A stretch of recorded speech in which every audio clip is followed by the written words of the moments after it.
Hello, my name is Rachel Luther, and this is a presentation for my ESRM 421 class at the University of Washington. This presentation is about the indigenous Bolivian women known as las Cholitas Escaladoras, who are reclaiming their indigenous identity by climbing mountains in their traditional clothing. These women come from the Aymara culture, which is a South American indigenous group native to the high plateau region spanning from Bolivia to Peru. A little bit of historical context on the Aymara. They predate the Inca of Peru, but their culture is alive and well in Bolivia today.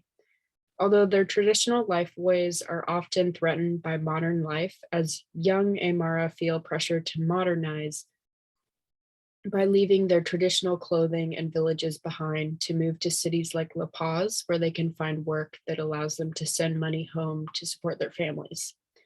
Unfortunately, in La Paz, Aymara women especially are harshly discriminated against, including being forced to work as servants and being segregated in public spaces.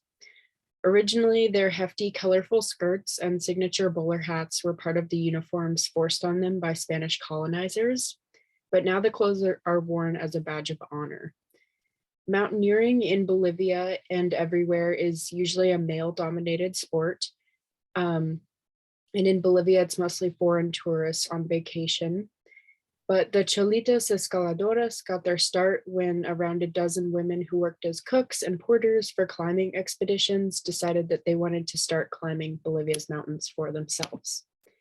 So here the Cholitas Escaladoras are pictured.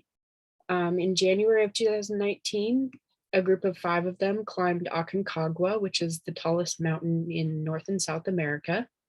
2 of them made it to the summit, while the other 3 had to turn back because of time constraints. But their list of accomplishments includes 4 other of the Andes peaks over 6,000 meters, which is 18,000 feet. Here's another photo of the Cholitas Escaladoras performing a traditional ceremony before going climbing. And I was really interested in the reactions of the Bolivian community to these indigenous women who decided to stand up to their patriarchal society and the racism that they faced. But it was very difficult to find any reporting that wasn't from Western climbing magazines. So most of the reactions I was able to find were on Twitter.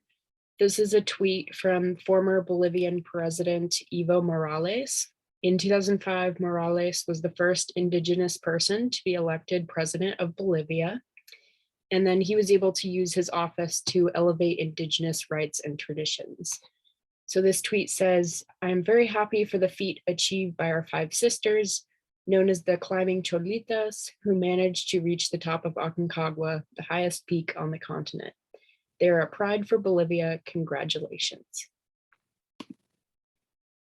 So I expected there to have been backlash to these strong women, but as it turns out, these Cholitas Escaladoras are part of a larger movement of social change that took hold after the election of Evo Morales in 2005.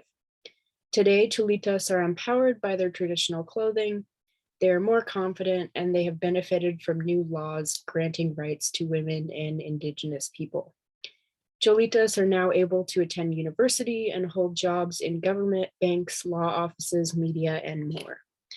So here are a couple of quotes. The first one is from Analia, who is one of the climbers. She says, "The skirt gives me strength and courage. It represents love and my grandmother and my city. It's a symbol of the fight because for us to arrive at where we are now, many things had to happen." The second one is from Carmen, who is a florist in La Paz. She says, "Now it's much better for Cholitas. We have more confidence now. We can walk where we like." And the last one says, I feel so happy I had a chance to do international journalism, which I would not have had before. Cholitas occupy a place in the hierarchy now. They have value." And that was from Norma, who is a radio presenter.